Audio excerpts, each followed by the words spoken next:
દાદા ગુરુદેવ પૂજ્ય અજરામરજી સ્વામીની આચાર્ય પદવી થઈ ગઈ. હવે જ્યાં જ્યાં પણ ગાબડા પડી ગયા છે ત્યાં ત્યાં ફરી પાછું એલિવેશન થાય એના માટે ઠોસ નિર્ણયો લેવાના છે. એ વખતે સૌથી મોટામાં મોટું પ્રોબ્લેમ હતું કચ્છમાં. કચ્છની અંદર 1845માં વિક્રમ સંવત 1845માં કચ્છની અંદર સાધુ સાધ્વીજીને જવાનું અલાઉડ નહીં હતું. કારણ કે ત્યાંના રાજા રાવ રાયધણ થર્ડ જન્મે હિન્દુ હતા, રાજપૂત જાડેજા, પણ એના ટીચર એ મુસ્લિમ હતા અને તે વખતે એજ્યુકેશન બહુ કોસ્ટલી હતું. ખાલી રાજા મહારાજાઓ કરી શકતા હતા, સામાન્ય લોકો લગભગ ઇલિટરેટ રહેતા હતા. કચ્છની અંદર સાધુ સાધ્વીજીને આવવાનું અલાઉડ નહોતું. એટલું જ નહીં, પોતે હિન્દુ જન્મે હોવા છતાં પણ કારણ કે એના ટીચર મુસ્લિમ હતા એટલે ઇસ્લામ ધર્મને સ્વીકારે છે અને આખા કચ્છ રાજ્યની અંદરમાં પોતાની જો હુકમી ચલાવે છે. રોજ રોજ નવા નવા ફતવા.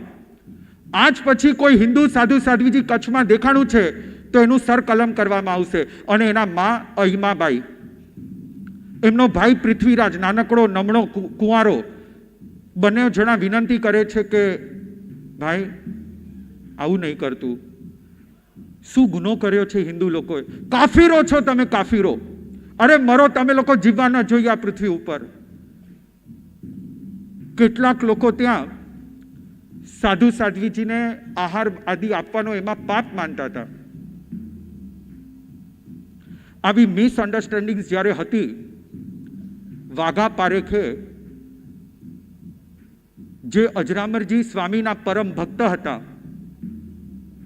એક વખત વાઘા પારેખ જે ભુજ રાજ્યના કારભારી હતા, he was a merchant over there, but he was not a simple merchant, but he was a warrior merchant.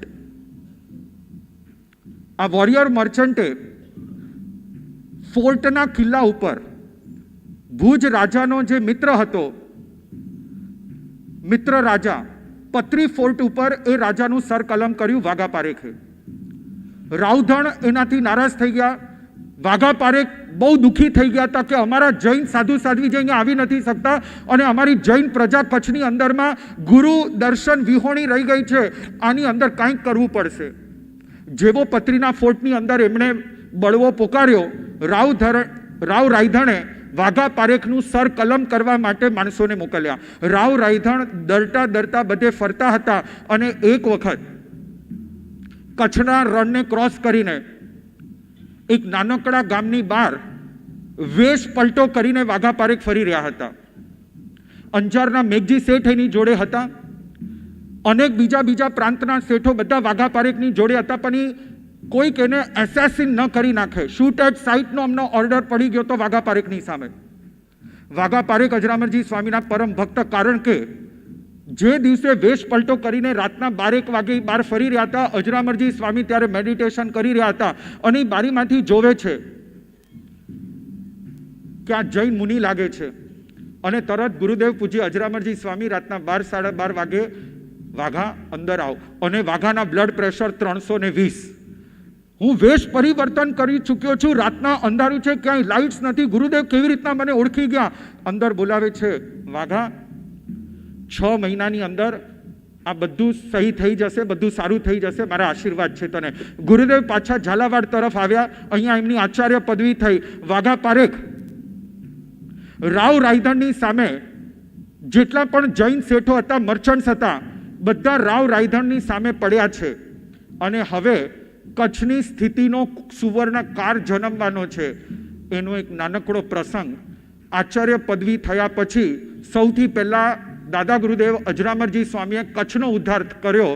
ત્યારે એમના કચ્છમાંથી 5 શિષ્યો થયા અને અત્યારે પણ અજરામર સંપ્રદાયની અંદર દાદા ગુરુદેવ પૂજ્ય અજરામરજી સ્વામીના મેક્સિમમ શિષ્યો 90% શિષ્યો અત્યારે અમે લોકો કચ્છમાંથી આવીએ છીએ.